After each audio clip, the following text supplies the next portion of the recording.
आज हम चर्चा करने वाले हैं चैप्टर नंबर 8 की। आपको पता है 12वीं की जो किताब है उसके 3 पार्ट्स हैं, थीम्स में बटी हुई है और हम सेकंड थीम पढ़ रहे हैं अभी। सेकंड थीम में आज हम कुछ पेशेंट्स की चर्चा करेंगे, जमींदारों की, और सोशल बैकग्राउंड में राजाओं से अब थोड़ा सा एक और हायरार्की नीचे आएंगे। शुरू करें हमारी चर्चा। जैसे मैंने आपको बताया कि हम एक स्ट्रेटा ऑफ द सोसाइटी नीचे जाते हैं। सबसे ऊपर का जो स्ट्रेटा है वो हमेशा रूलर्स के लिए है और उसके नीचे अगर आप देखेंगे तो उनका जो एक एडमिनिस्ट्रेटिव सिस्टम होता था, टैक्सेशन सिस्टम है, एडमिनिस्ट्रेशन सिस्टम है, और जो स्टेट है उसके बारे में बात करेंगे। पर्टिकुलरली हम किस टाइम की बात कर रहे हैं, आपको पता है कि 3 किताबें, तीनों किताबों में पहली किताब एंशिएंट से डील कर रही है, दूसरी किताब आपकी मिडिवल से और तीसरी किताब आपकी मॉडर्न हिस्ट्री से डील करती है। ठीक है, तो अभी हम मिडिवल की चर्चा कर रहे हैं। ओवरव्यू में देखते हैं आज हम क्या क्या सीखने वाले हैं। सबसे पहले हम पीसेंट और जमींदार और स्टेट एक प्रॉपर क्लासिफिकेशन और रिलेशन एस्टैब्लिश करेंगे। पीसेंट और एग्रीकल्चर प्रोडक्शन के बीच में क्या रिलेशन है, रिसोर्सेज या सोर्सेज की क्या बात करी जा रही है, पीसेंट्स के जमीन जो होती है या फिर पीसेंट्स कितने प्रकार के होंगे, एक के पास जमीन होगी दूसरे के पास नहीं होगी, उनको क्या कहते थे, ये हमें इस चैप्टर से पता लगेगा। साथ में इरिगेशन में क्या टेक्नोलॉजी लगाई जा रही थी, इरिगेशन में स्टेट इन्वेस्ट कर रहा था या नहीं कर रहा था, सोशल सिस्टम कैसा था, कास्ट जो स्ट्रेटा होते हैं, कास्ट डिवीजन होता है, हेटेरोजेनियस सोसाइटी होती है, उसका क्या सिस्टम था, एनवायरनमेंट कैसा था गांव में, जो रूरल मेलू मतलब रूरल एनवायरनमेंट था वो कैसा था, पंचायत और हेडमैन, क्योंकि एडमिनिस्ट्रेशन के लिए चाहे विलेज हो या फिर पूरी एक स्टेट हो या कंट्री हो, आपको जरूरत पड़ती है एक सिस्टम ऑफ एडमिनिस्ट्रेशन की, और वो सिस्टम विलेज में होता है पंचायत। विमेन का क्या रोल है एग्रीकल्चर में, ये भी एक इंपॉर्टेंट एस्पेक्ट है जिसकी हमें चर्चा करने की जरूरत है। आप देखेंगे पीसेंट्स में बहुत डिफरेंट सिस्टम चलते थे, जहां पर जो हाई क्लास है, जो अपर क्लास है उस समय की, उसमें विडो रीमैरिज, या फिर आप देखेंगे कि विडो रीमैरिज के अलावा और भी दूसरी जो चलन थे वो नहीं थे। सती कर दिया जाता था, अगर कोई मर जाए, किसी औरत का हस्बैंड मर जाए तो उसको सती कर दिया जाता था। उसके कॉन्ट्रास्ट में पीसेंट की सोसाइटी में एक अलग ही सिस्टम चल रहा था। फिर कोर्ट्स एंड कैपिटल्स की बात करना जरूरी, क्योंकि देखिए अलग अलग सिस्टम है सोसाइटी में, आप देखेंगे अलग अलग पिलर्स हैं। पहले हमने एडमिनिस्ट्रेशन की बात की, एग्जीक्यूटिव समझ सकते हैं हम उसको, और यहाँ पर हम जुडिशरी की भी बात कर रहे हैं। फिर हम बात करेंगे फॉरेस्ट और ट्राइब्स की, जो भी फॉरेस्ट में रह रहे हैं, क्योंकि यहाँ तक हमने जो बात की वो गांव की कल्ली, विलेज की कल्ली, जहाँ पर एक सेटल्ड लाइफस्टाइल होती है। इसके बाद हम आएंगे फॉरेस्ट और ट्राइब्स की चर्चा करेंगे। फिर उसके बाद देखेंगे ज़मींदारों को, और ज़मींदारों से एक इंपॉर्टेंट रिलेशन है, वो है आपका land revenue system. The flow of silver क्या है, ये क्या चीज़ है, इसके बारे में समझेंगे। और आईन अकबरी जो अबुल फजल ने लिखी थी उसके बारे में भी चर्चा करेंगे। तो ये पूरा ओवरव्यू में है। सबसे पहले तो ये समझ लीजिए कि 16th और 17th सेंचुरी में अगर मैं बात करूं तो लगभग 85% जो जनसंख्या थी वो गांव में रह रही थी। ये इंपॉर्टेंट हो जाता है डेटा, इससे कहीं ना कहीं हमें अर्बनाइजेशन कब हुआ, कैसे हुआ, किस एक्सटेंट पे हुआ, किस स्पीड से हुआ, ये सब पता चल सकता है। तो 16वीं और 17वीं शताब्दी की अगर मैं बात करूं तो 85% लोग जो है भारत के वो गांव में रह रहे थे। अब बात यहां पर यह है कि जो पीसेंट्स हैं, जो मजदूर हैं, जो पीसेंट हैं, जो आसामी हैं, वो भी आपके वहीं उसी गांव में रह रहे हैं, और जो जमींदार हैं या जिनके पास जमीन है, पैसे वाले जो एलिट्स हैं, वो भी उस गांव में रह रहे हैं। तो इन दोनों को जोड़ने वाली बात क्या होने वाली है, इन दोनों को जोड़ने वाली बात है एग्रीकल्चरल प्रोडक्शन। दोनों ही एग्रीकल्चरल प्रोडक्शन पे इक्वल राइट्स क्लेम करेंगे। क्यों? क्योंकि लैंडेड एलिट कहेगा ये मेरा जमीन है, तो ये मेरा जो फसल पैदा हुई वो मेरी है। पीसेंट कहेगा इसमें मैंने अपने खून पसीना एक करके इसको उगाया है, तो ये फसल मेरी है। इस तरीके से आप देखेंगे दोनों अपना क्लेम एस्टैब्लिश करने की कोशिश करते थे, दोनों अपना राइट क्लेम करते थे इस प्रोड्यूस पे जो भी उपज होती थी उससे। अब जब ये चीजें होंगी, एक चीज के ऊपर दो आदमी अपने राइट्स क्लेम करेंगे, तो वहां पर कोऑपरेशन भी होगी, कंपटीशन भी होगा और कॉन्फ्लिक्ट भी होगा। ये द्वंद्व समझ पा रहे होंगे आप कि क्या सिचुएशन एस्टैब्लिश होगी। मान के चलिए कि एक क्लास है और एक क्लास पे बेंच पे दो लोग बैठते हैं, जैसे आपने देखा भी होगा स्कूल में जो सीटिंग अरेंजमेंट होती है। तो दोनों ये भी कह सकते हैं कि मैं दोनों कुर्सियों पे मैं अकेला बैठूंगा, तो वो क्या हो गया, वो कॉन्फ्लिक्ट हो जाएगा। कोई कहेगा कि आज मैं इस वाली कुर्सी पे बैठूंगा, मैं आगे वाली कुर्सी पे बैठूंगा, मैं खिड़की के पास वाली कुर्सी पे बैठूंगा, तो वो हो गया कहीं ना कहीं एक कंपटीशन। या फिर दोनों ही अपने सामंजस्य बिठा के जहां बैठना है वहां बैठ जाए, तो वो हो गया कोऑपरेशन। तो यहां पर वो चीज आपको देखने मिलेगी। अब पूरे एग्रेरियन जो रिलेशनशिप है, इसी से रूरल सोसाइटी बनी हुई थी, ये आप समझिए। जो पीसेंट्स हैं वो बहुत सारे काम करेंगे। मान के चलिए हार्वेस्टिंग की बात कर लें, सोइंग की बात कर लें, टिलिंग की बात कर लें, ये सारा काम कौन करेगा? जमींदार खुद नहीं आएगा, ना जमींदार के बेटे को भेजेगा। जमींदार का बेटा तो पारों के साथ घूम रहा है, देवदास वाला। तो बात यह है कि यहाँ पर जो टिलिंग हो रही है, सोइंग हो रही है, हार्वेस्टिंग हो रही है, ये सारा काम करने वाला है ये पर्टिकुलर पीसेंट। इसके अलावा जो एग्रो बेस्ड प्रोडक्ट्स होते हैं, अब एग्रो बेस्ड प्रोडक्ट्स का क्या एग्जांपल है? जो खाना आप खा रहे हैं उसमें जो तेल डल रहा है, सोयाबीन का तेल हो, सनफ्लावर ऑयल हो या फिर मस्टर्ड ऑयल हो, वो ऑयल निकालने के लिए भी ज़रूरत पड़ेगी पीसेंट्स की। कोल्हू में जो तेल बनाने का काम है वो करा जाएगा। जो शक्कर हम खाते हैं, गुड़ हम खाते हैं, ये सारी चीज़ों को भी बनाने का काम जो करा जाएगा वो भी लेबर करेंगे। लेकिन रूरल इंडिया में पर्टिकुलरली सिर्फ प्रोडक्शन, पीसेंट जो है प्रोडक्शन का काम कर रहे हैं, सेटल्ड पीसेंट जो प्रोडक्शन कर रहे हैं, सिर्फ इसी से क्लासिफिकेशन नहीं होता है। आप देखिए एक गांव में सिर्फ हरी भरी और फर्टाइल लैंड बस नहीं होगा, पहाड़ी इलाके भी उसी गांव में आते हैं और सूखे और बंजर जमीनें भी उसी गांव में आएंगी, और फिर उनमें भी कल्टीवेशन किस तरीके से होने वाला है ये सारी चीजें समझनी पड़ती है। फॉरेस्ट भी बहुत इंपॉर्टेंट टेरिटरी हुआ करता था रूरल एरिया का। अब इन सब की जानकारी जो है वो एक बहुत इंपॉर्टेंट किताब से मिलती है जिसका नाम है आईने अकबरी। ये जो अकबर की कोर्ट में एक हिस्टोरियन थे अबुल फजल, इनके द्वारा लिखी गई थी। ये जो किताब है इसमें बहुत बारीकी से रिकॉर्ड्स हैं। रिकॉर्ड्स किस चीज़ के हैं? रिकॉर्ड्स हैं यहाँ पर कल्टीवेशन के कौन सी जगह पर कौन सा क्रॉप कल्टीवेट हो रहा है। कलेक्शन ऑफ रेवेन्यू के भी रिकॉर्ड जिसमें आपको मिलेंगे कि स्टेट किस तरीके से कलेक्ट करता है अपने टैक्सेस या फिर रेवेन्यू को। तो इससे हमें कहीं ना कहीं पता चल रहा है स्टेट, रूरल मैग्नेट्स और जमींदार के बीच में क्या रिलेशन हुआ करता था। रूरल मैग्नेट मतलब जो गांव का मजबूत असामी होगा और उसके ऊपर कौन आ जाएगा? जमींदार आ जाएगा, जिसके कंट्रोल में बहुत सारे गांव होते थे। सबसे इंपॉर्टेंट पर्पस जो हम देखें कि आईने अकबरी का था वो ये था कि अकबर का जो एम्पायर है वो सोशल हार्मनी डेवलप करे या फिर प्रोवाइड करे। किस बेसिस पे? एक स्ट्रांग रूरल क्लास की बेसिस, रूलिंग क्लास की बेसिस पे। एक स्ट्रांग रूलिंग क्लास का मतलब यह है कि ऊपर से राजा की तरफ से सोशल हार्मनी आनी चाहिए, और राजा की तरफ से सोशल हार्मनी आने के लिए जरूरत यह है कि समझा जाए कि आखिर सोसाइटी को, पीसेंट्स को चाहिए क्या। साथ में यह भी बात करी जाती थी कि इस तरीके से उस चीज को प्रेजेंट करा गया है कि अगर कोई भी ऑटोनॉमस तरीके से अपनी ऑटोनॉमी चलाने की कोशिश करेगा इस मुगल स्टेट में तो ही इज डूम्ड, मतलब he is meant to fail, वो तो भाई पहले खत्म हो जाएगा। इस तरीके से इस चीज को प्रेजेंट करा गया है, ऑथर ने इस तरीके से इस किताब को लिखा है। हमें इससे ही पता चलता है कि पीसेंट का क्या व्यू था इस पर्टिकुलर सिनेरियो में। लेकिन आईने अकबरी का जो व्यू है वो कहीं ना कहीं आप कह सकते हैं कि वो टॉप व्यू था, वो ऊपर से देखी गई चीज है। हो सकता है उसका एनालिसिस इतना प्रॉपर ना हो, उतनी अच्छी पकड़ से उसको ना समझाया गया। इसीलिए फिर रेवेन्यू रिकॉर्ड्स उठा के देखे जाते हैं गुजरात के, महाराष्ट्र के, राजस्थान के। ये 17-18 सेंचुरी के रिकॉर्ड्स देखे गए। इसके बाद ईस्ट इंडिया कंपनी के जो रिकॉर्ड्स हैं उनको भी देखा गया, ताकि हम एग्रेरियन रिलेशनशिप्स कैसे थे वो देख पाए अलग अलग इलाकों में। यहाँ से देखिए आप, वेस्ट के रिलेशन हमें समझ में आया, ईस्ट इंडिया कंपनी समय ईस्ट इंडिया में कैसे रिलेशन थे उसके बारे में पता चलता है। इसके साथ में हमें रिकॉर्ड में पता चलता है किस तरीके के कॉन्फ्लिक्ट होते थे पीसेंट्स या जमींदार और स्टेट में, और यहीं से हमें पता चलता है कि पीसेंट का क्या परसेप्शन था। अगर फेयरनेस ऑफ द स्टेट की अगर बात करें, क्या एक्सपेक्ट करते हैं वो स्टेट से कि फेयरनेस क्या होगी, जस्टिस क्या होगा, कहां पर उनको लगेगा कि उनको एक्सप्लॉइट नहीं करा जा रहा है। इन सारी चीजों को हम कार्व आउट कर सकते हैं, इनका इंप्रेशन बना सकते हैं। जैसे इंडो पर्शियन सोर्सेस जो है मुगल पीरियड के, ये हमें बताते हैं कि जो पीसेंट्स हैं उनको रैयत या रैया या मुजरियन कहा जाता था।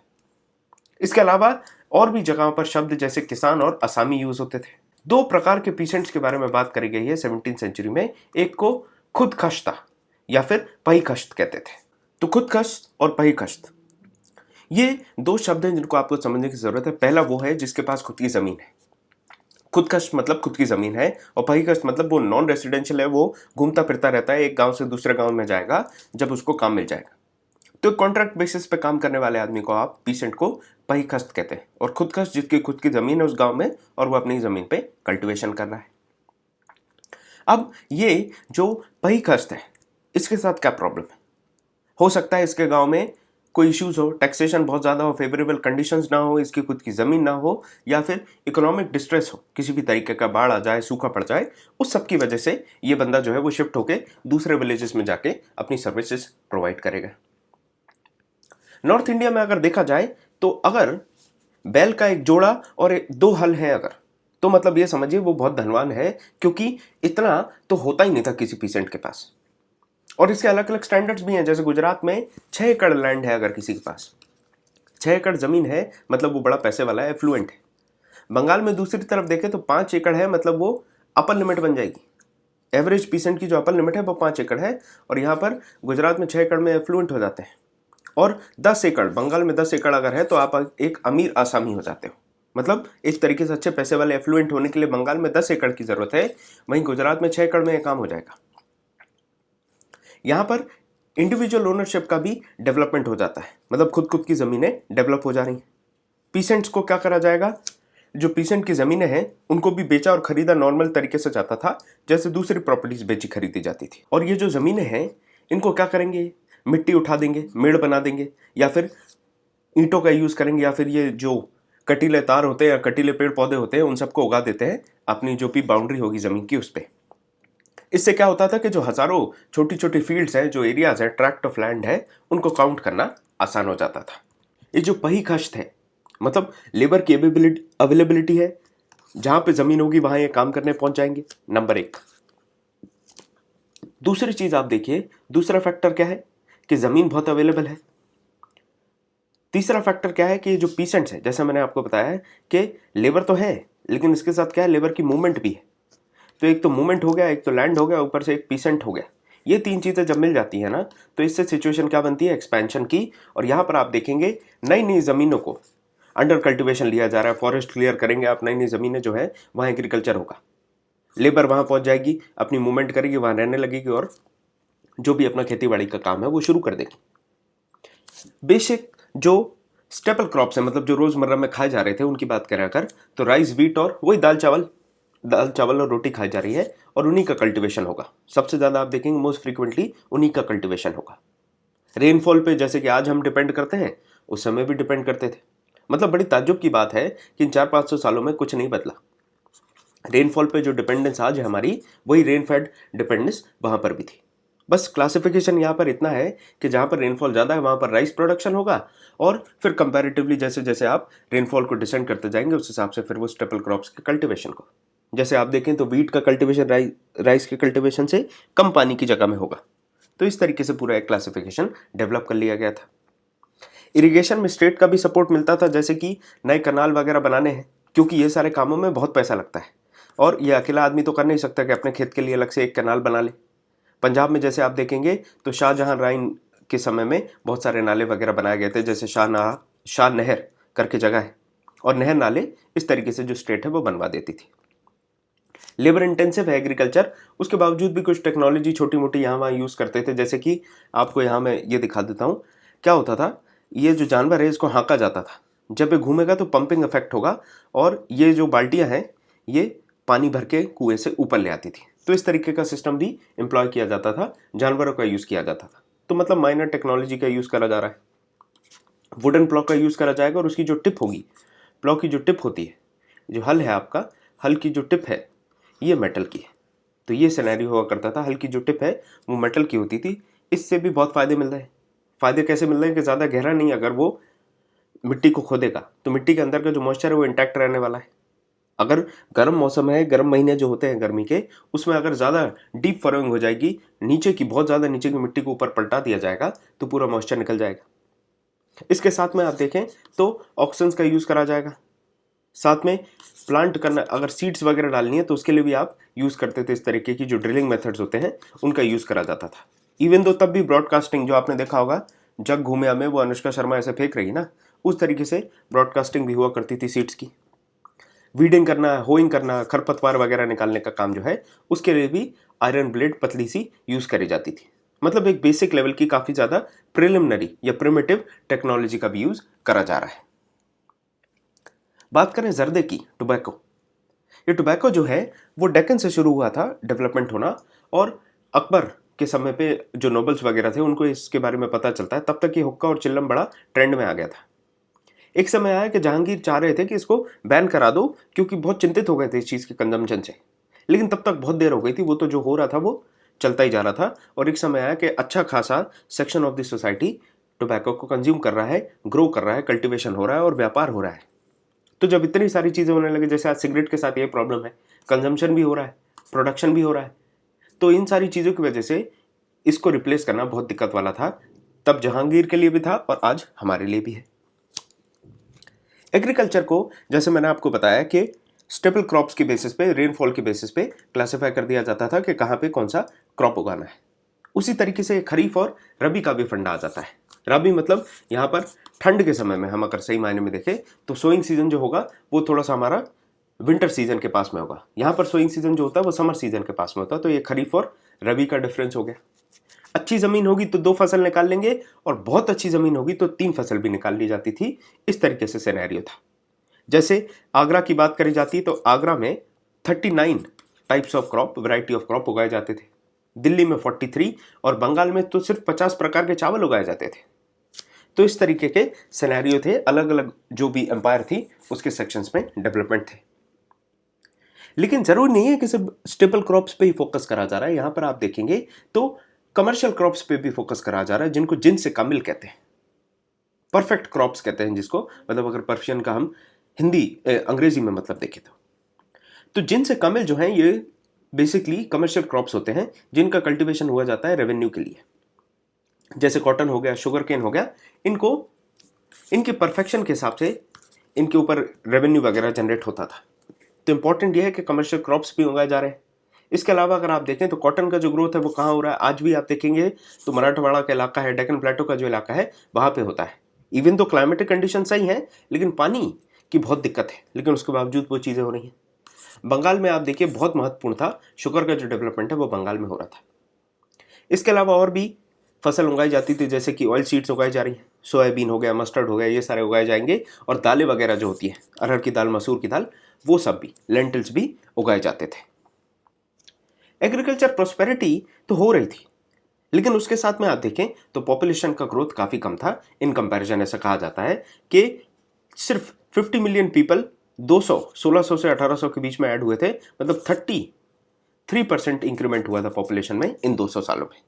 तो एक तरफ आप देखेंगे कि एग्रीकल्चर प्रॉस्पेरिटी बढ़ती जा रही है, लेकिन उसके साथ में जो पॉपुलेशन है, पॉपुलेशन की ग्रोथ थोड़ी स्लैगिश थी, थोड़ी स्लो थी। एकदम से पॉपुलेशन का जो बर्स्ट होता है वो चीज़ वहाँ पर नहीं थी। अब यहाँ से हमें पता चल गया है कि जो खाने के लिए जो स्टेपल क्रॉप्स हैं उसके साथ में कमर्शियल क्रॉप्स उगाए जा रहे हैं, और पीसेंट्स इन दोनों के ऊपर अच्छी पकड़ रखें।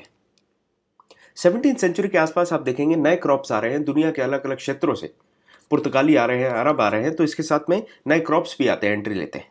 जैसे मक्का आता है, मेज़ अफ्रीका और स्पेन के इलाकों से आता है। इसके अलावा और भी इंपॉर्टेंट क्रॉप्स आते हैं और वेस्टर्न इंडिया में इनका डेवलपमेंट शुरू होता है, इनको कल्टीवेट करना शुरू करते हैं। मतलब इसके पहले एक्टू पॉपकॉर्न नहीं आता होगा, मेज़ नहीं था, सोचिए आप, भुट्टा नहीं था, स्वीट कॉर्न जैसी चीज़ें होती नहीं होंगी। फिर सब्जियां आती हैं जैसे टोमेटो, पोटैटो। ये टॉप्स का जो इंपॉर्टेंट सेक्शन है, टी और पी, ये कहाँ से आ रहा है? ये न्यू वर्ल्ड से आ रहा है, मतलब अमेरिका से जो फाइंड करे गए थे वहाँ से इनको मिलता है। चिलीज़ लेके आते हैं, चिलीज़ पोर्चुगीज़ लेके आते हैं। तो आप खुद सोचिए कि इसके पहले हम खाते क्या थे? जब हम आलू नहीं खाते थे तो व्रत में क्या खाते होंगे? टमाटर भी नहीं खा रहे हैं, मिर्ची भी नहीं खा रहे हैं। तो इंडियंस की लाइफ उस टाइम पे उतनी ज़्यादा मतलब स्पाइसी नहीं रहती होगी शायद। चिलीज़ तो आप देख रहे हैं, चिलीज़ कहाँ से लेके आई जा रही है? न्यू वर्ल्ड से, मतलब अमेरिका से लेके आई जा रही है।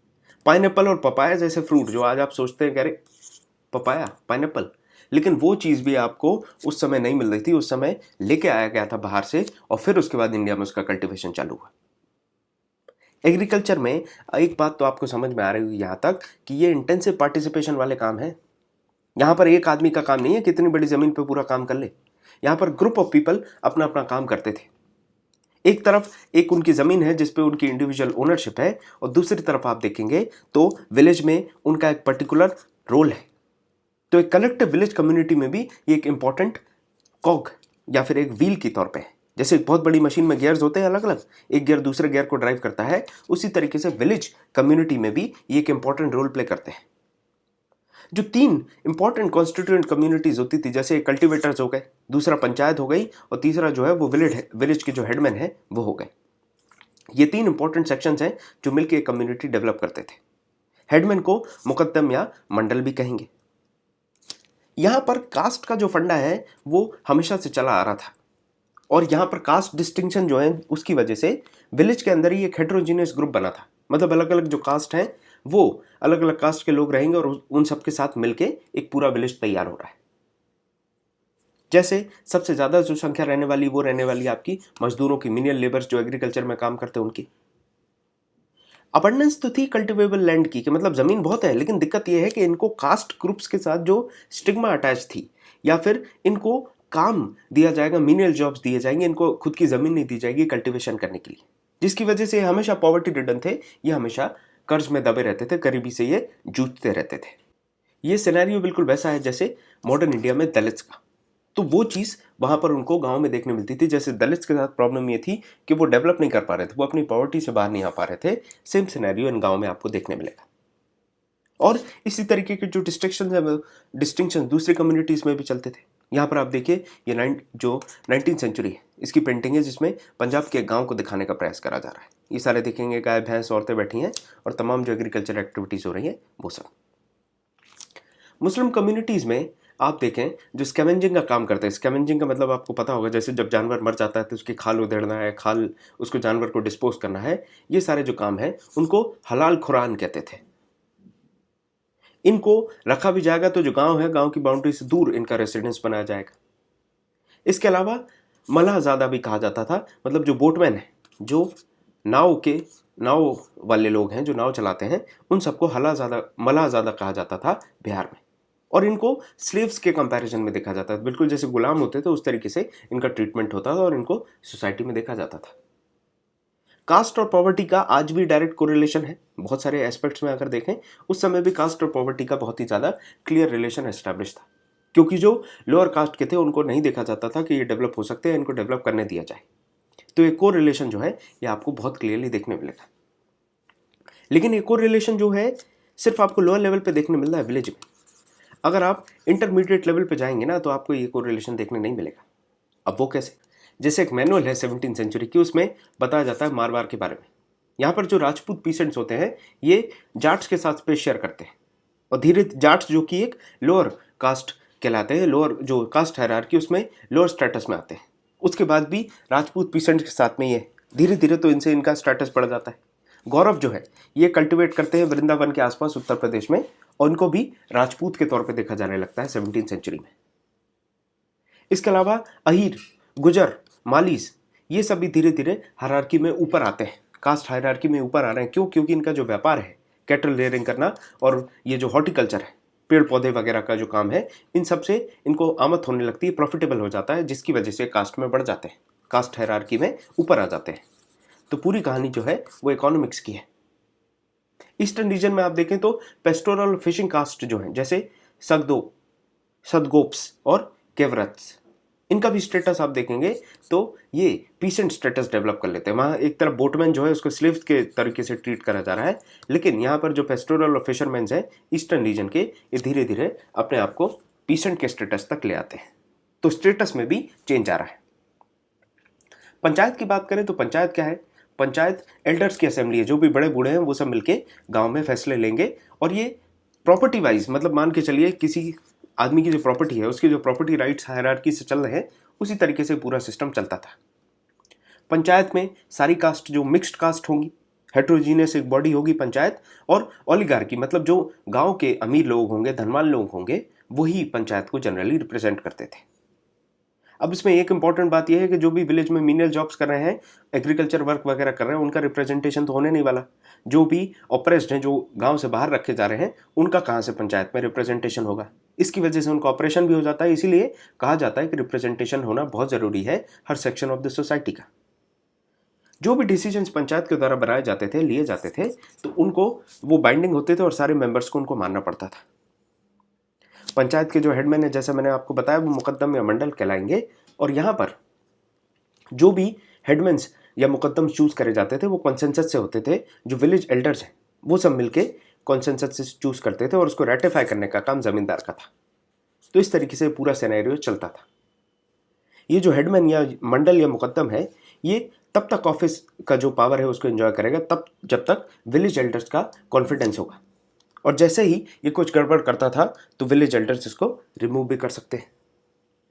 इनका पर्टिकुलर फंक्शन क्या था कि जो विलेज है उसके अकाउंट्स को प्रिपेयर करेंगे, और जो अकाउंटेंट और पटवारी है जो कि पंचायत के असिस्टेंट होते हैं उनके साथ मिलके ये सारा काम करेंगे। अब पंचायत के पास फंड्स कहाँ से आ रहे हैं? तो जो भी इंडिविजुअल्स हैं वो अपना अपना जो सेक्शन है, मान के चलिए स्कूल में जैसे आप करते थे कि 10-10, 20-20 रुपए इकट्ठे कर लिए किसी टीचर के बर्थडे के लिए, उस तरीके से ये सब अपना अपना पैसा देंगे और फंड पूल करेंगे। अब फंड पूल करेंगे, उसका कहाँ पर यूज़ होगा? उसका अलग अलग तरीके से यूज़ होता है। जब रेवेन्यू ऑफिसर वगैरह आएंगे तो उनके स्वागत सत्कार में लगा देंगे। नेचुरल कैलामिटीज़ आती हैं तो नेचुरल कैलामिटीज़ जैसे फ्लड है या फेमाइन है, उस जगह व्यवस्थाएं बनाई जाती हैं। अगर कनाल बंद या डिगिंग वगैरह करनी है, कनाल की, कनाल भर गया है, उसमें अगर सिल्टेशन हो गई है, उसको नया करना है, साफ सफाई करनी है, तो जो बड़े प्रोजेक्ट्स होते हैं क्राउड फंडिंग वाले, वो इन पैसे से कर लिया जाते थे। ये पंचायत का जो पैसा उससे कर लिया जाते थे। अब कभी कभी क्या होता था, ये मंडल्स जो है ये अपनी पोजीशंस को मिसयूज करते थे। ये अकाउंट्स में इस तरीके से व्यवस्था बना लेंगे कि इनको जो पैसा देना है या इनके माथे पे जो पैसा है वो किसी और के नाम पे ट्रांसफ़र हो जाए, ताकि इनको कम पैसा देना पड़े और जो छोटे छोटे कल्टिवेटर्स हैं उनको ज़्यादा पैसा देना पड़े। तो कल्टिवेटर्स को इनका खर्चा उठाना पड़ता है, मतलब खाए कोई भरे कोई वाला हिसाब बना लेते थे। पंचायत का एक और इम्पॉर्टेंट फंक्शन था, वो ये था कि जो कास्ट बाउंड्रीज हैं वो इंटैक्ट रहें। कहने का मतलब ये है कि जो अलग अलग कास्ट है, मैरिज जो हो वो उसी कास्ट में हो, इंटर कास्ट मैरिज ना हो, उनको प्रिवेंट करना और भी दूसरी चीज़ों को प्रिवेंट करने का काम, ताकि एक कास्ट ऑर्डर बना रह सके, वैसा पंचायत करते थे। सारी शादियां जो होंगी वो मंडल के प्रेजेंस में होंगी। पूरे जो ईस्ट इंडिया में पर्टिकुलरली अगर बात करी जाए तो विलेज में जो भी शादी होंगी वो मंडल के प्रेजेंस में हुआ करती थी। कंडक्ट ऑफ द विलेजर्स भी मैनेज किया जाता था, ओवरसी करा जाता था इन पंचायत के लोगों से, या जो विलेज के एल्डर्स हैं वो इस चीज़ को देखते थे। तो आपके कंडक्ट को मॉरल सर्टिफिकेट भी तैयार करने का काम यही लोग करते थे। साथ में कोई भी कास्ट रिलेटेड ऑफेंसेस ना हो उसको भी प्रिवेंट करने का काम है। ये देखिए सीधे हाथ पे ये जो विलेज एल्डर्स बैठे हैं, टैक्स कलेक्टर यहाँ बैठे हैं, ये देखिए टैक्स कलेक्टर बैठे हैं, ये विलेज एल्डर्स बैठे हैं, ये 19th सेंचुरी की ये पेंटिंग है। अब पंचायत जो है वो अगर कोई कास्ट बाउंड्रीज को लांघ रहा है, कोई ऐसी चीज़ें कर रहा है जो एक्सेप्टेबल नहीं है सोसाइटी को, तब पंचायत पनिशमेंट देगी, फाइन लगाएगी। इसके अलावा आपने सुना होगा पुराने समय में कहा जाता था कि हुक्का पानी बंद हो जाएगा, हुक्का पानी बंद कर दिया। सही मायने में ऐसी चीज़ें भी यहाँ होती थी। इनको बाहर निकाल दिया जाएगा, गांव से आउटकास्ट कर दिया जाएगा, आउटकास्ट करा जाएगा स्वाभाविकली लिमिटेड पीरियड के लिए, मतलब एक लिमिट होगी, एक म्याद होगी, 2 साल, 5 साल, 10 साल, और तब तक। अब हुक्का पानी का मतलब क्या है? मतलब कि ये अपना प्रोफेशन भी प्रैक्टिस नहीं कर सकते। अब प्रोफेशन प्रैक्टिस नहीं कर पाएंगे मतलब क्या होगा? इनकी इकोनॉमिक सिचुएशन वीक होगी, तो बहुत बुरे हालत हो जाते थे। दाने पानी के लिए इनको परेशान कर दिया जाता था। ये अपना प्रोफेशन भी प्रैक्टिस नहीं कर सकते थे और अपने जो सोशल कॉन्टैक्ट्स हैं वो भी डेवलप नहीं कर सकते थे। मतलब साइकोलॉजिकल और इकोनॉमिकल हिट दोनों तरफ से, कि अपने जो आसपास वाले लोग हैं, अपने परिवार वाले, उनसे मिल नहीं सकते और व्यापार भी नहीं कर सकते, तो गरीबी भी छा रही है। इस तरीके से लोगों को रोकते थे कास्ट बेस्ड वायलेशंस को करने से, ताकि लोग ज़्यादा एनकरेज ना हो, लोगों को एक एग्जाम्पल सेट करने के लिए इसको यूज़ करते थे। इसके अलावा देखें तो जो अलग अलग कास्ट हैं या जातियां हैं गांव में, उनकी अपनी जाति पंचायत होगी। इनको भी सही मायने में काफ़ी स्ट्रांग माना जाता था। जैसे राजस्थान की जाति पंचायत की बात करें तो ये सिविल डिस्प्यूट तक सॉल्व कर देते थे। मतलब अलग अलग जो कास्टों में सिविल डिस्प्यूट होंगे सामान्य तौर पे, उनको भी ये सॉर्ट आउट करने का काम करते थे। सिवाय क्रिमिनल जस्टिस के ये सारे काम ये जाति पंचायत करा करती थी। पर्टिकुलरली राजस्थान और महाराष्ट्र की बात करें तो यहाँ पर आप देखेंगे कि टैक्स एक्सटॉर्शन, मतलब कभी कभी ऐसा होता है कि ज़रूरत से ज़्यादा, हद से ज़्यादा टैक्स लिया जा रहा है जब परिस्थितियाँ खराब है। हो सकता है सूखा पड़ गया या फिर हार्वेस्ट प्रॉपर नहीं है, उसके बावजूद अगर इस तरीके की चीज़ें होती थी, टैक्स एक्सटॉर्शन वगैरह होता था, उस केस में पिटिशंस लाए जाते थे। और ये पिटिशन जो है ये विलेजर्स लेके आएंगे, और आप देखेंगे जो रूरल सोसाइटी का जो निचला तबका है ये इस तरीके के पिटिशंस को प्रेजेंट करेगा। और कहीं ना कहीं ये जो एलिट ग्रुप्स हैं, जो पावरफुल ग्रुप्स हैं, उनका काम बन जाता है, एक मॉरल ऑब्लिगेशन बन जाती है कि इन टैक्सेशन इश्यूज को सॉल्व किया जाए। सही मायने में ये चाहते थे कि जो बेसिक बेयर मिनिमम है, डी मिनिमस लेवल पे हमारे टैक्सेस रखे जाएं। कभी कभी ज़्यादा एक्सटॉर्ट करने की कोशिश करी जाती थी तो उसके खिलाफ पिटिशंस वगैरह उठाए जाते थे। वहाँ पर भी जाति पंचायत का रोल होता था। 17वीं सेंचुरी की पेंटिंग है, इसमें टेक्सटाइल प्रोडक्शन डिपिक्ट करा जा रहा है। यहां पर देखिए आप सीधे हाथ में, पॉज करें वीडियो को और देखें, थोड़ी बारीकी से देखने वाली पेंटिंग है। इसमें अलग अलग सीन्स को, अलग अलग एस्पेक्ट्स को एक ही पेंटिंग में दिखा दिया गया है। बात करें विलेज पंचायत की, तो कहीं ना कहीं मैंने आपको बताया कि कोर्ट का भी काम कर रही है। अगर कोई परेशानी है तो कोर्ट ऑफ अपील का भी काम यहां पर करा जा रहा है। अगर कोर्ट ऑफ अपील का काम यहां पे हो रहा है, यहां से स्टेट की मोरल ऑब्लिगेशन बन जाती है कि जो जस्टिस है वो दिया जाए, जो इंसाफ है वो किया जाए। जैसे बात करी जाए लोअर कास्ट के बीच में कोई इश्यूज होते थे, स्टेट बेस्ड इश्यूज हैं, तो वहां पर लोकल जमींदार जो हैं वो केस को लेते थे। कहीं कहीं पर ऐसा होगा कि रेवेन्यू बहुत ज्यादा मांग लिया जाएगा, तब पंचायत कॉम्प्रोमाइज सजेस्ट करेगी। कभी कभी ऐसा होता था कि जो रिकंसिलेशन है, जो सामंजस्य है, वो नहीं बैठ पाएगा। अब जब वो नहीं बैठेगा तो पीसेंट्स के पास गजब का एक तरीका था। पहले तो वो रजिस्ट करेंगे, कोशिश करेंगे कि हाँ भाई हमारी बात मान ली जाए, लेकिन अगर नहीं होगी तो वो सीधा गांव छोड़ देंगे। और गांव क्यों छोड़ रहे हैं? क्योंकि जमीन की कमी नहीं है। तुम नहीं, कोई और सही, कहीं और जाके अपनी बस्ती बसा लेंगे। कल्टिवेबल लैंड की कमी नहीं है, वो कहीं पर भी जो भी अनकल्टिवेटेड लैंड है वहां पर जाके अपनी बसावट बसा लेते हैं। इस तरीके की चीजें थी। तो कल्टिवेटर्स के हाथ में भी एक वेपन था कि अगर आप हमारी बात नहीं मानेंगे, जो हमारी मांगे हैं वो पूरी नहीं होगी, तो हम ये गांव छोड़ देंगे, शहर छोड़ देंगे, नई जगह बस जाएंगे। इससे समझ में आता है कि कहीं ना कहीं एक एक्सचेंज का रिलेशनशिप डेवलप हो गया है। जो विलेजर्स हैं और उसके साथ जो अदर ग्रुप्स हैं, उनमें एक एक्सचेंज है अलग अलग प्रोड्यूसर्स में। जैसे एक मराठी डॉक्यूमेंट है। वैसे तो विलेज सर्वे अक्सर जो एक्सटेंसिव लेवल पे सेंसस वगैरह नहीं हुआ करते थे, लेकिन विलेज सर्वे जो हुए अर्लियर ब्रिटिश टाइम्स में, वहां पर पता चलता है कि बहुत ज्यादा आर्टिशंस भी थे। मतलब सिर्फ ऐसा नहीं है कि प्रोडक्शन में आपको एग्रीकल्चर की एक्टिविटीज या कमर्शियल क्रॉप्स ही मिल रहे हैं, आर्टिसंस भी बहुत ही ज्यादा हाई लेवल पे होते थे। जैसे 25% विलेज की जो हाउस होल्ड्स हैं, विलेज के जो घर हैं, मान के चलिए 100 अगर मकान है एक गांव में, तो उसमें से 25 मकान आर्टिसंस के, या फिर 25 मकान में जो रहने वाले लोग हैं वो आर्टिशन वाला पेशा करते हैं। जैसे कपड़ों को रंगना है, टेक्सटाइल प्रिंटिंग करना है, बेकिंग, फायरिंग ऑफ पॉटरी, ये जो मतलब बर्तन वगैरह बनाए जाते हैं मिट्टी के, ये सारा काम करना है। एग्रीकल्चर का रिपेयर करना है, किसी का प्लॉ खराब हो गया, किसी का वीडर खराब हो गया, ये सारी चीज़ों का भी काम होता था। लोहे का काम है, जैसे मैंने अभी आपको बताया था, प्लॉ की जो टिप है उस पर लोहे की टिप होती थी वो, अब लोहे की टिप चाहिए। या फिर ये प्लॉ पूरा लकड़ी का बनाना है, प्लॉ को रिपेयर करना है, तो वुड वर्क की ज़रूरत है, आयरन स्मिथी की ज़रूरत है, गोल्ड स्मिथी की ज़रूरत है, कपड़ा लत्ता, इन सारी चीज़ों की ज़रूरत पड़ ही रही है। तो 25% विलेज में आपको देखने मिलेंगे आर्टिसंस। एग्रीकल्चर कैलेंडर को अगर आप ध्यान से देखें ना, तो आपको सही मायने में समझ में आएगा। अभी हमने खरीफ और रबी की बात की, फसलों के बीच में हमने 2 फसल की बात की कि साल में 2 फसल ले सकते हैं, लेकिन सोइंग, वीडिंग, उसके बाद आप हार्वेस्टिंग करेंगे, लेकिन इनके बीच में कुछ गैप्स होते हैं, एक इंटरवल होती है।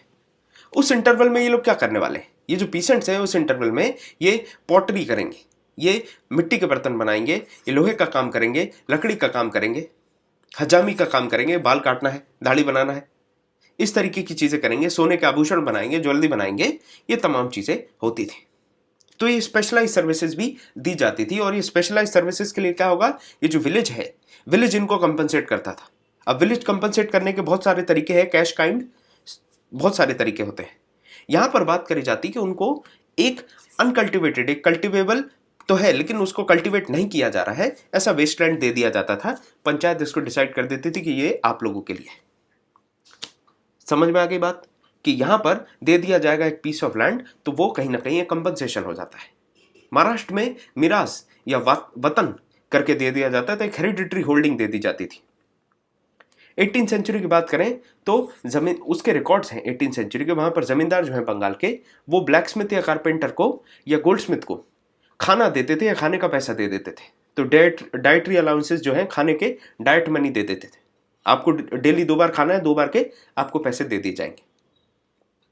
धीरे धीरे इसी को जजमानी सिस्टम के तौर पे रिकॉग्नाइज करा जाने लगा, डिस्क्राइब करा जाने लगा, जो कि 16th और 17th सेंचुरी में इतना ज्यादा फिक्स सिस्टम नहीं हुआ करता था। वो 18th सेंचुरी में जजमानी सिस्टम के नाम से जाना जाने लगा। इसके बाद भी आप देखें तो जो कैश रेम्यूनरेशन है, एक तरफ जमीन जो मैंने आपको बताया इन काइंड की जमीन फिक्स कर दी जाती थी, दूसरा डाइट मनी दे दिया जाएगा या खाना दे दिया जाएगा, तो कैश रेम्यूनरेशंस भी हुआ करते थे।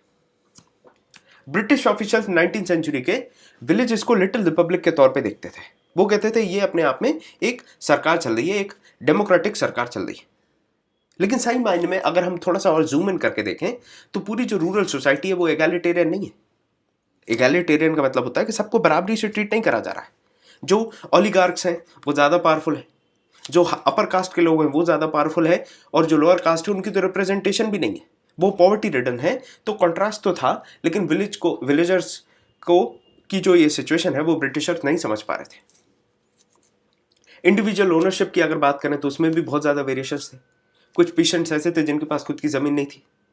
इनइक्वालिटीज के बारे में मैंने बताया, और उसके साथ में और एक और इंपॉर्टेंट डिस्टिंक्शन जो है वो है जेंडर डिस्टिंक्शन। आप देखेंगे जेंडर में भी तो फर्क है, विमेन और मैन में भी तो फर्क आ जाता है।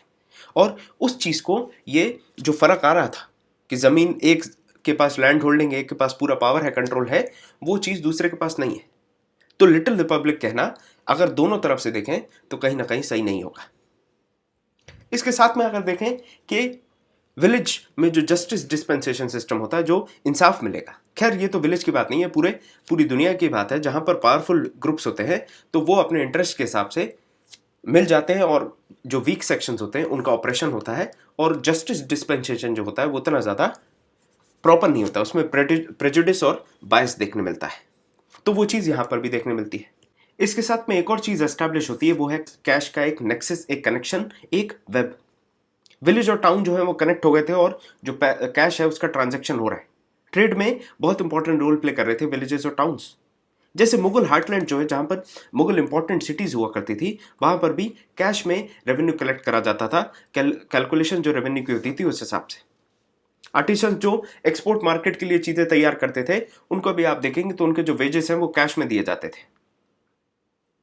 प्रोड्यूसर्स कमर्शियल प्रोड्यूस जो भी करेंगे उसके लिए एडवांसेस दिए जाएंगे। जैसे मान के चलिए आपके पास बहुत अच्छा तरीका है, आप बढ़िया कपड़ों में रंग लगा देते हैं, आप डाइंग अच्छी करते हैं, लेकिन आपके पास पैसे नहीं है, तो एडवांसेस दिए जाएंगे आपको, वो भी कैश में दिए जाएंगे, और आपको वेजेस दिए जाएंगे। अगर आप मजदूरों को लगा रहे हैं उनको भी आप कैश में वेजेस देंगे। इस तरीके का सिस्टम हुआ करता था।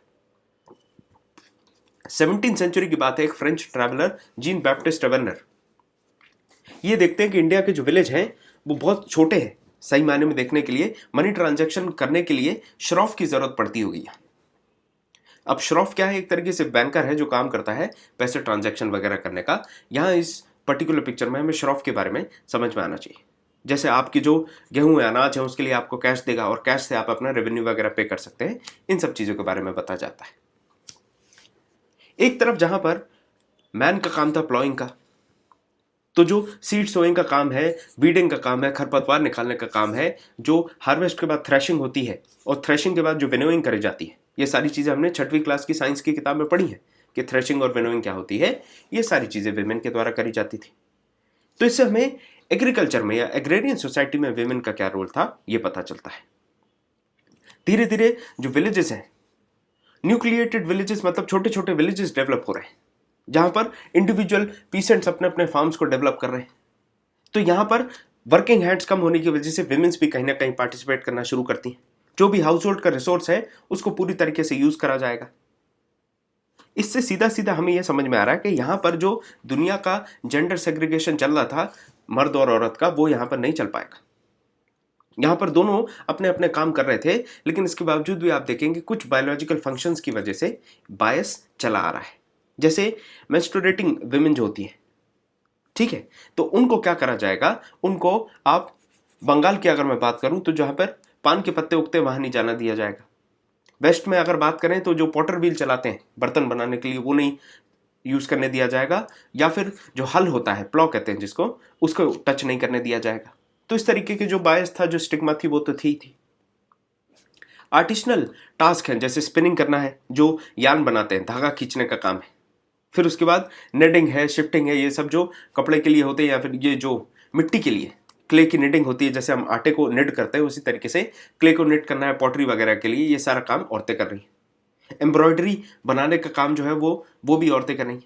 तो फीमेल लेबर्स वगैरह लगाई जा रही हैं।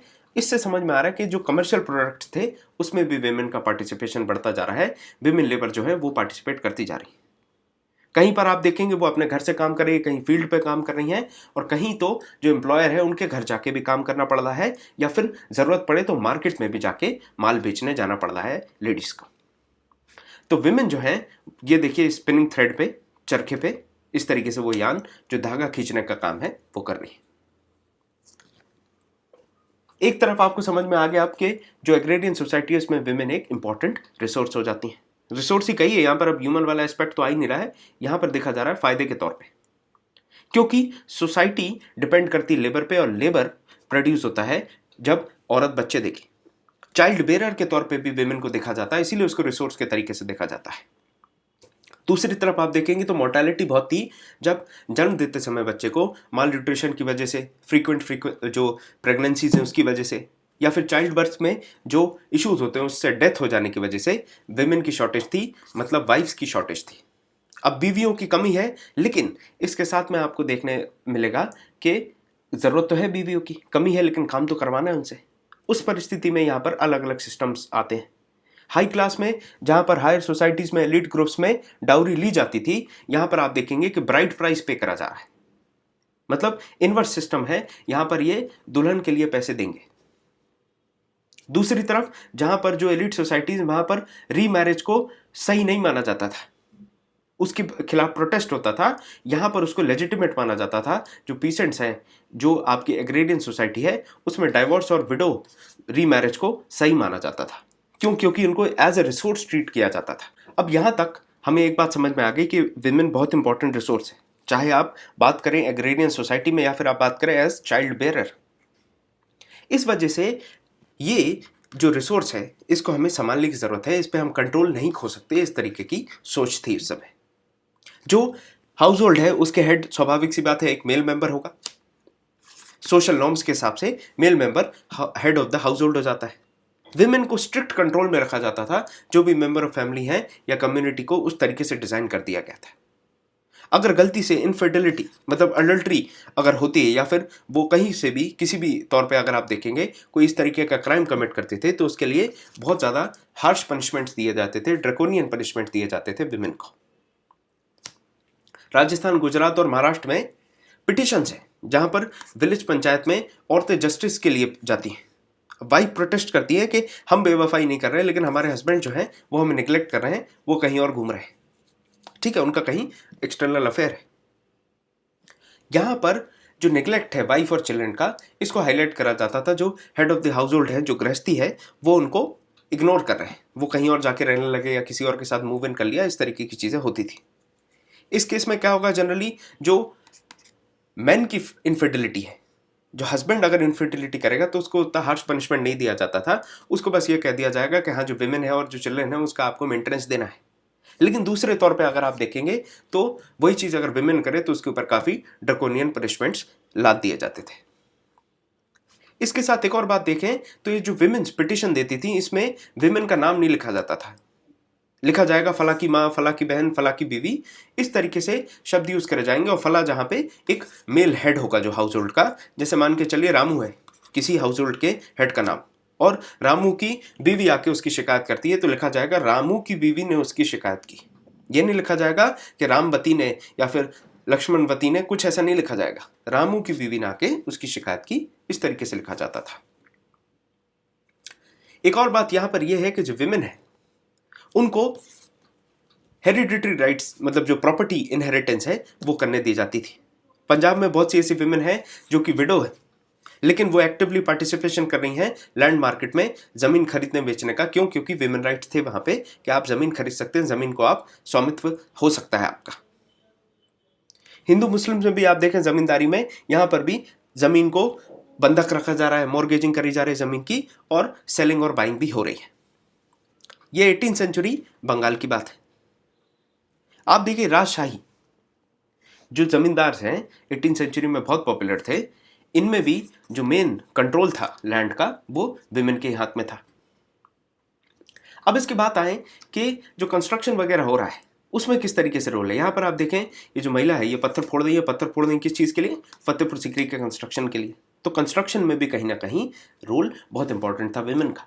उसके अलावा यहाँ पर जो विमेन है ये तसले ढो रही हैं, ये तसला आपने देखा होगा कभी, रेजा मजदूर जो होते हैं वो अपने सर पे रख के इस तरीके से तसले जिसमें सीमेंट और मोटर वगैरह होता है उसको ढोते हैं। तो ये सारा काम भी कर रहे हैं, जो कंस्ट्रक्शन साइट है उसमें काम करेंगे आसपास के गांव से आके।